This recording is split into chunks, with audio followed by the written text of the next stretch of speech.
This is A New Angle, a show about cool people doing awesome things in and around Montana. I'm your host, Justin Angle. This show is supported by First Security Bank, Blackfoot Communications, and the University of Montana College of Business. Hey folks, welcome back, and thanks for tuning in. Today, I am speaking with Christian Beckwith. Christian is a former editor of the American Alpine Journal and the co-founder of Alpinist Magazine. His current project, 90-Pound Rucksack, is a deep exploration of the 10th Mountain Division. When I think about this era, I think of this incredible melting pot that took place in Camp Hale. And it was really the first time in the country's history when all different walks of life were coming together in pursuit of a singular goal. The podcast and forthcoming book tell the history of the 10th and trace its many influences on recreation and the outdoor industry in the U.S. Christian, thanks for coming on the show. Thanks for having me. So tell us, where did you grow up and what did your parents do? I grew up on the coast of Maine. Yeah. I was actually born in Alaska, but my dad is a farmer and he wanted to have his own farm. So we found a little place in a tiny little town called Warren, which has 2,000 people and the Maine State Maximum Security Prison. And that's about it. And my mom's an artist. And at some point, you caught the climbing bug and made your way to the Tetons. Talk about that journey. Well, I was going to school over in England, and a fetching young lass had caught my eye, and she informed me there was a outing club for caving that was going to go to Wales one weekend. So, of course, I signed up for that because she was going. Sure. And then the next weekend, there was another outing, and it was with a climbing club. And I'd never done anything like that. And, of course, I signed up for that because she was going. And it just instantaneously, I was so hooked. I was so fast. And then why the Tetons? I mean, it's known for a lot of alpinism of sorts, but not a ton of rock climbing. Well, because I was bouldering one winter in a place called Waco Tanks, Texas, which is one of the country's better bouldering areas.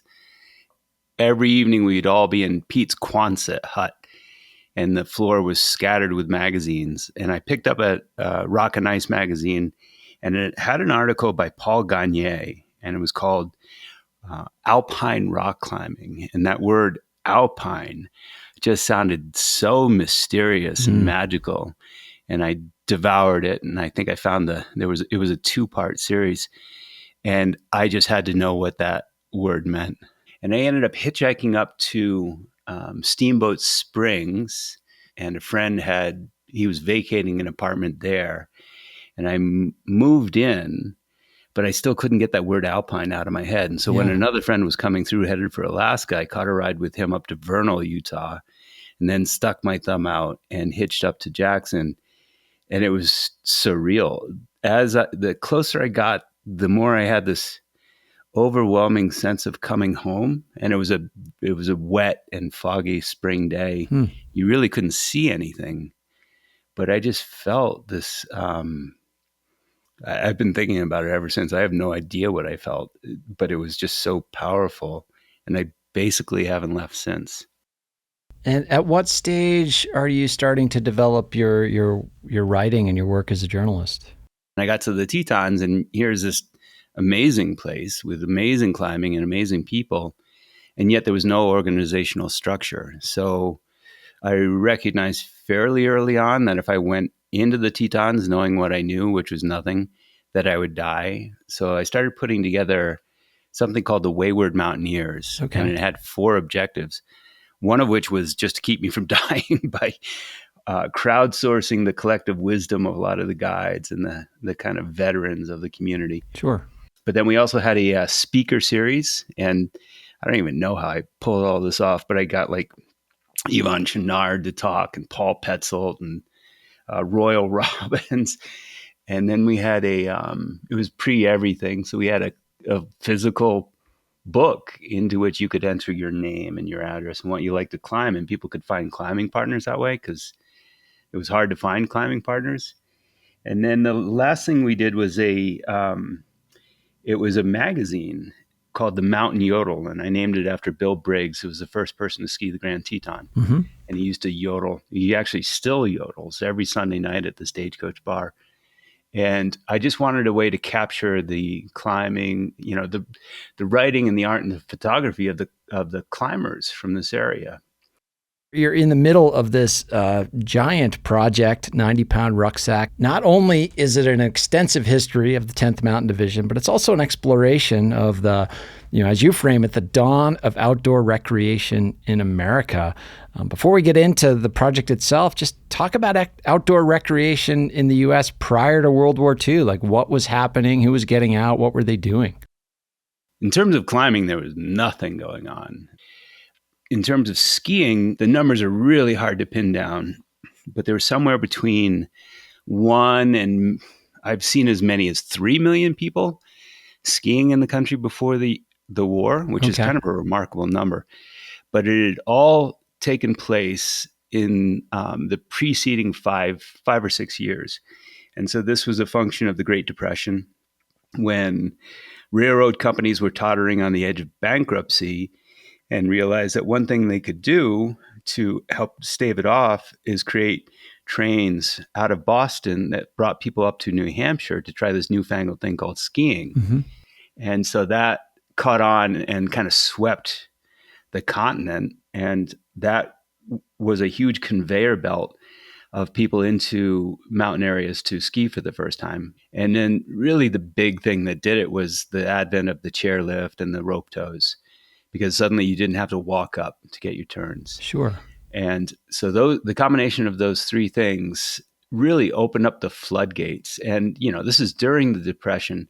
So before that, it was really these pursuits like skiing were the province of the wealthy. Yeah. Climbing was even more so. I've counted the number of climbers that were in the country before the war. And there were 12,000 members of the various organizations like the Appalachian Mountain Club, American Alpine Club, the Seattle Mountaineers, Mazamas, the Colorado Mountain Club. And then of those, the number of people who had the capacity to embark on technical climbs, let's say, for example, the Grand Teton, I estimate there were somewhere between 500, maybe outside 1,000 people that had those skill sets. The advent of what we consider to be outdoor rec, and particularly in terms of skiing, had begun, but climbing, just minuscule numbers. The American Alpine Club had fewer than 300 members before the war. But those members were the mucky mucks. They were the folks who had the means to take the summer off and go climb in Switzerland with guides. Indeed, and much of the influence was coming from Europe as well. You mentioned people who had traveled over there to climb, but a lot of the instructors, Alberg, et cetera, like that influence was coming straight from Europe. In particular, the skiing was being driven by Austrians and, to a lesser extent, Germans and Italians and French and Swiss. But a lot of the formative influences were coming out of the Austrian mountains. And of course, when war broke out, the equipment necessary to pursue, climbs or mountain adventures on skis, that was all made in Europe as well. And so there was no infrastructure here for any of the sort of things that we like to do in the mountains. There was a burgeoning ski industry, but it was specifically for those folks who were taking ski lifts. Sure. It was just too young a pursuit to really have established a lot of the things that we take for granted around skiing today.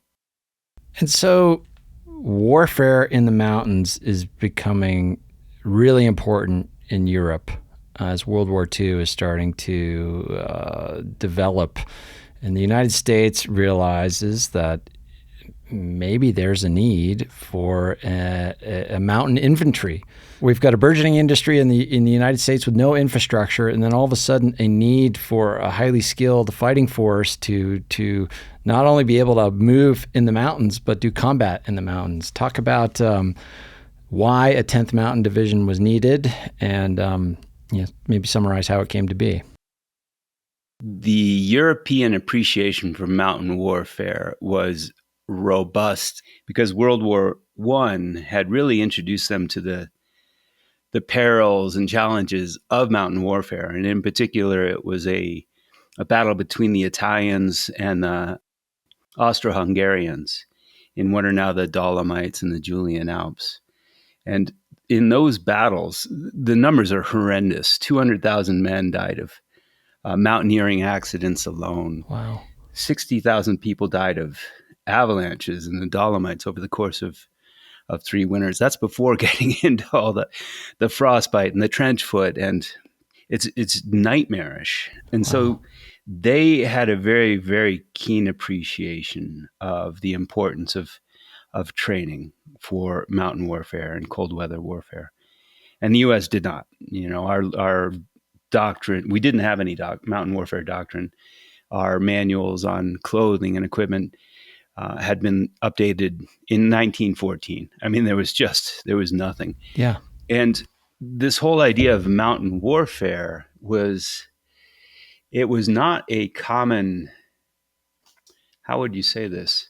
There wasn't an enormous amount of buy-in from the upper echelons of the military. We were so far behind in everything that had to do with warfare in general that we had to embark upon a seismic expansion. So in 1940, we had 200,000 soldiers and 8 divisions. There was a study commissioned in 1941 to figure out what it would take to beat Hitler and the Axis powers by 1943. And it was determined that in order to do so, we would ramp up from those 200,000 soldiers to 8.8 million soldiers in 3 years. Wow. So in order to do that, we had to borrow from Henry Ford and, look at everything like it's a widget. To go from 8 divisions in 1940 to 215 divisions in 1943, you had to make sure every single division was identical. And so this idea of a specialized unit that was focused on cold weather and mountain warfare was anathema to this idea of like getting, growing to be more than the 17th largest army in the world, which is what we were. I guess I see the tension there. Like, we're faced with this massive need to scale and do so with, assembly line efficiency. But within that massive need to scale, there's also this debate around a need for a small, specialized, agile unit with its own, policies and procedures and equipment and training and all those sorts of things. So that's a hard proposition in the midst of this giant undertaking preparing for the war in general. There was a healthy degree of skepticism from within the War Department to this whole idea. But, as these things happen, there were a couple of events that happened on the global stage that convinced the War Department of the need for a mountain unit. And eventually in late 1942, there was a purpose-built encampment called Camp Hale in the Pando Valley of the Colorado Rockies that opened up and could accommodate up to 15,000 men. And that's when the training for what would become known as the 10th Mountain Division began in earnest. We'll be back to my conversation with Christian Beckwith after this short break. A New Angle is proudly presented by First Security Bank, Blackfoot Communications, and the University of Montana College of Business. This show does not happen without these pillars of our community, and I'm so grateful for their support and encouragement. And speaking of support, have you checked out our new website yet? anewanglepodcast.com. There you can support our show directly with a variety of subscription options. Subscribers get access to bonus episodes, additional segments, writings, and other benefits. So check it out at anewanglepodcast.com. This is Sam Schultz, and you're listening to A New Angle. Welcome back to A New Angle.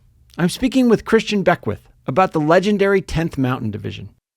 For the military and the government to sort of take on the development of this force is one thing, but the cast of characters, and you get into so many of the amazing characters in the show, my read of it is this is sort of the emergence of dirtbag culture in the United States and trying to corral these, burgeoning alpinists who are sort of developing the craft but are fiercely independent, to bring them into a military training exercise. It's got to be a culture clash beyond belief.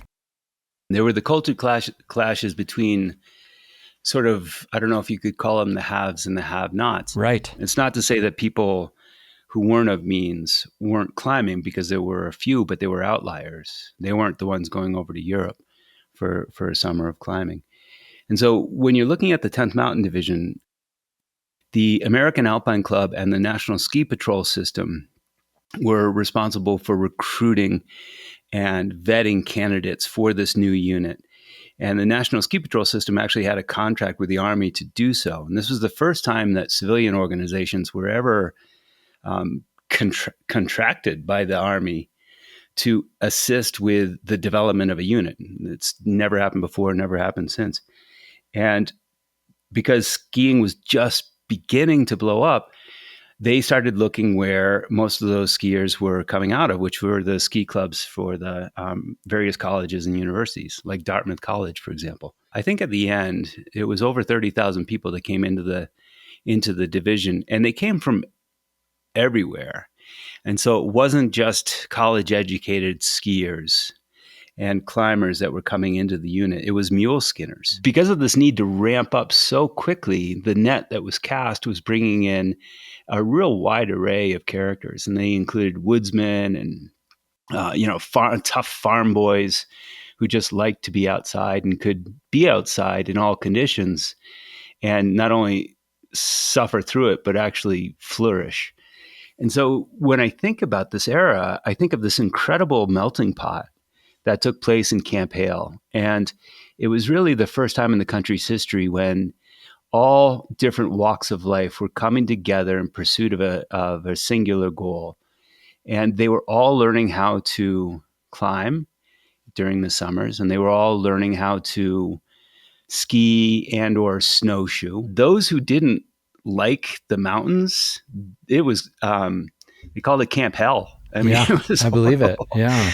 But for those who loved the mountains, it was heaven on earth. You get out of the inversion layer and suddenly you're surrounded by 14,000 foot peaks. But, for the first time in American history, all these insular pockets that had existed before the war, and in particular, I'm talking about climbing, because you had basically 5 epicenters of climbing before the war. It was the East Coast. And then you had the Colorado Rockies, and the Tetons were kind of an outlier because nobody could really live here during the winters. You also had the Sierra Nevada, the Cascades, and then out of Portland, Oregon, there were the Mazamas. So they were kind of the volcano climbers. They had not necessarily interacted before. For skiing, I think with all the races that were going on, there was much more interaction and thus dissemination of information techniques, just sitting around after a race talking. But when it came to Camp Hale, for the first time, you had all these people from all different walks of life in the same place at the same time. You also had the best climbers and skiers in the country, who were the instructors.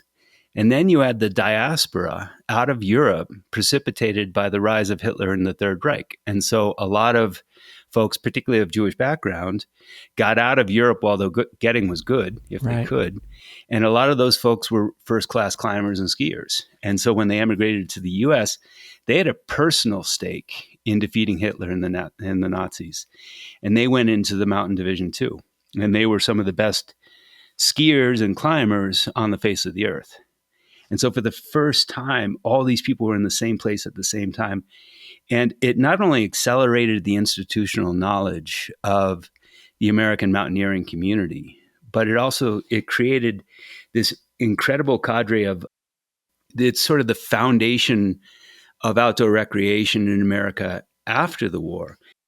Because, the Army had to train all these folks at Camp Hale how to live and operate in cold weather and mountainous conditions. But it was also doing this with the 8.8 million soldiers in the Army, all throughout the Army. So people were learning how to fight outside under severe conditions. That required a lot of clothing and equipment that had never been developed in this country. After the war, that became part of Army surplus. You had just millions of men who had learned on the same equipment to operate in the outdoors. And after the war, with the post-war economic boom that ensued, they began taking their families outside as well. And that really laid the groundwork for outdoor recreation as we know it in America today. And let's talk about that in our remaining time, Christian. I mean, the legacy of the 10th and how much influence it's had on the outdoor industry is remarkable, and something listeners might not quite process. Like the number of veterans from the 10th that went on to, start ski areas. Bill Bowerman, legendary coach at University of Oregon and co-founder of Nike, was a fighter in the 10th. Like all of these folks that sort of went on to just sort of create the outdoor recreation industry as we know it in the United States. Yeah, and the thing that, when I went into this, I had heard, of course, about the 10th. And when you hear about the 10th, a lot of times you'll hear it within the context of something called the ski troops. Yeah. And so post-war, 10th Mountain Division veterans founded, developed, or managed more than 60 ski areas around the country.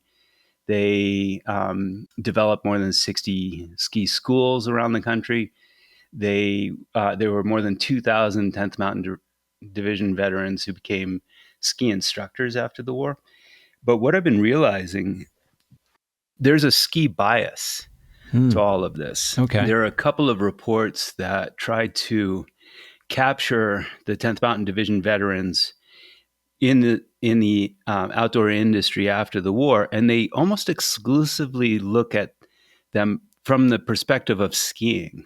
And what I'm quite conscious of, because I know my own community pretty well, is that impact extended well beyond the ski world. Yes. And so when you're looking at those reports, and when I'm looking at it from my perspective and looking at the folks that came out of the 10th into this community, they did things like started the predecessor to the Jenny Lake Rangers, which are the climbing rangers here in Grand Teton National Park. And they started something called the Teton Science Schools, which was a place-based education facility. Mm-hmm. They became core parts of the conservation movement in America and here in Jackson as well. And a lot of that stuff isn't captured in this sort of collective recollection of the 10th and their impact post-war on America. So what I'm trying to do right now is drop the ski blinders and look beyond that to see where else the 10th had an impact on American outdoor recreation culture after the war. And once you start doing that, everywhere you look, you see the 10th. And it's remarkable too, just to, we talked about culture clash a moment ago. Like, the climbing community has a deep history of sort of irreverence and counterculture and so forth. And to think about how so much of its origin story, at least in the United States, is tied to a military endeavor. It's got a sort of, I don't know how many folks in the community are aware of it, but it maybe prompt some cognitive dissonance in the climbing community, I would imagine. It was a different time. After Pearl Harbor, there was this incredible isolationist movement before Pearl Harbor. Mm-hmm. But once Japan bombed Pearl Harbor, that by and large got snuffed out, and we were all in. And people saw it as their duty, their patriotic duty, to be part of this effort to go up against what was just a brazen evil. Hitler, it was the clearest instance of black and white, good and evil that we've known as a country. And the rush to serve one's country, it swept the entirety of it. And so climbers were caught up in this, skiers were caught up in this. And it's really hard, I think, today to think of a country unified behind anything because we are so polarized. Indeed. So, Christian, this is a tremendous undertaking. I mean, the amount of source material you must have had to pour through and continue pouring through is just difficult to wrap my mind around. How have you approached the work and kind of what's next? I mean, we're catching you sort of probably shortly past the halfway mark of production, and there's a book in the offing, I hear. How are you feeling about the state of the project right now? The podcast, which I'm doing with the help of a advisory board of the foremost experts on the division, is the real-time research for this book that I'm writing about a fellow named John McCown, who came to the Tetons in 1939, learned to climb, and then entered the division and became one of its greatest unsung heroes. Yeah. And so I'm telling the division story from his perspective, but in order to make sure that I'm getting it factually right, I'm doing all this work with each episode just to make sure that I understand well every single aspect of the tent's development. And yeah, it's basically like climbing a big mountain. If you ever look up, you'll become so overwhelmed that you'll quit. So if I look up right now and realize, I think I've gotten to base camp. Yeah. But I don't know how far I've gotten up this mountain. And I think if I ever actually knew how much more I have to go, I don't know if I'd have the courage to continue. For listeners who sort of, had an itch scratched by this conversation today, I'd love to encourage you to check out 90-Pound Rucksack. How can listeners not only find the show and the story, but also support the work you're doing? Well, you can go to my website, christianbeckwith.com, and you can download everything there. You can find the podcast wherever you find your podcasts. But, because I've never met a simple problem I haven't been able to complicate, I've also developed a something called the 90-Pound Rucksack Challenge, and we held it on the anniversary of the ascent of Riva Ridge, which is the signature offensive of the 10th Mountain Division in Italy on February 18th, 1945, that helped to win the war. And so we held this it's essentially a ski mountaineering event. We held it at Whiteface Mountain in New York, Ski Cooper, which is adjacent to Camp Hill in Colorado, and then here in Jackson on something called Mount Glory. And the call sign for the 10th is Climb to Glory. Mm-hmm. And we're expanding that next year to ski areas that were influenced by the 10th throughout the country. So that'll be February 18th, 2025. So you could actually participate and carry as much weight as you want, but we do it at 7:00 at night. And it really helps you lean into the legacy and get a firsthand sense of what they might have been up against. Yeah. And then I've been doing presentations around the country as well. Well, Christian, all the best. Congratulations on the project's work so far. And I encourage you to just keep pressing away. Thank you. I and many others enjoy and appreciate the work. So best of luck. And we look forward to what comes next. Thanks so much for the invitation.